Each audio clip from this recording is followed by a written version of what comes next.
गणपते नमः। जय माँ लक्ष्मी। दोस्तों, आज मैं आपको माघ मास महात्म्य के 21वें अध्याय की कथा सुनाने जा रही हूँ। लोमश जी कहने लगे कि पूर्व काल में अवंती देश में वीरसेन नाम का राजा था। उसने नर्मदा के किनारे राज सूर्य यज्ञ किया और अश्वमेध यज्ञ भी किए। उसके खंबे सोने के बनाए हुए थे। ब्राह्मणों को अन्न का बहुत सा दान दिया और बहुत सी गाय भी दान की। सुंदर वस्त्र और सोने के आभूषण भी दान किए।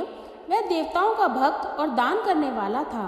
भद्रक नाम का एक ब्राह्मण, जो अत्यंत मूर्ख, कुलहीन, कृषि कार्य करने वाला, दुराचारी तथा अधर्मी था, वह अपने भाई बंधुओं से त्यागा हुआ इधर उधर घूमता हुआ देव यात्रियों के साथ प्रयाग में आया और माघ में उनके साथ 3 दिन तक स्नान किया। वह 3 दिन में ही निष्पाप हो गया। फिर वह अपने घर को चला गया।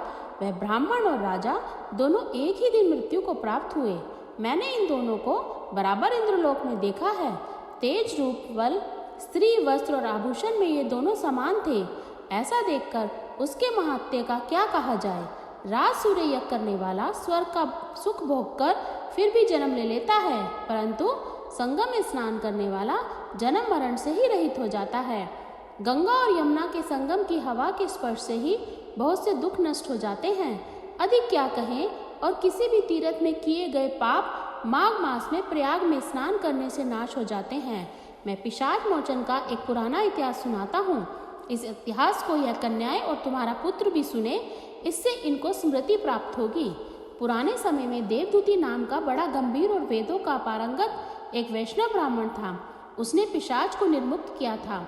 वेद निधि कहने लगे कि वह कहाँ का रहने वाला, किसका पुत्र, किस पिशाच को उसने निर्मुक्त किया। आप विस्तार पूर्वक यह सब कथा सुनाइए। लोमश ऋषि ने कहा कि कल्प से निकली हुई सुंदर सरस्वती के किनारे पर उसका स्थान था। जंगल के बीच में पुण्य जल वाली सरस्वती बहती थी। वन में अनेक प्रकार के पशु भी विचरते थे। उस ब्राह्मण के श्राप के भय से पवन भी बहुत सुंदर चलती थी तथा समय पर वर्षा भी बरसती थी और वन चैत्र के रथ के समान था।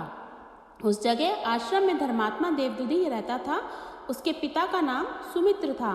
वह लक्ष्मी के वरदान से उत्पन्न हुआ था। वह सदैव आत्मा को स्थिर रखता, गर्मी में अपने नेत्र सूर्य की तरफ रखता, वर्षा में खुली जगह पर तपस्या करता, हेमंत ऋतु में सारस्वत सरोवर में बैठता और त्रिकाल संध्या करता था। जितेंद्रिया और सत्यवादी भी था। आप अपने आप से गिरे हुए फल और पत्तियों का भोजन करता था। उसका शरीर सूखकर केवल हड्डियां मात्र रह गई थी। इस प्रकार उसको तप करते हुए वहां पर 1000 वर्ष बीत गए। तप के प्रभाव से उसका शरीर अग्नि के समान प्रज्वलित था। विष्णु की प्रसन्नता से ही वह सब कर्म करता था।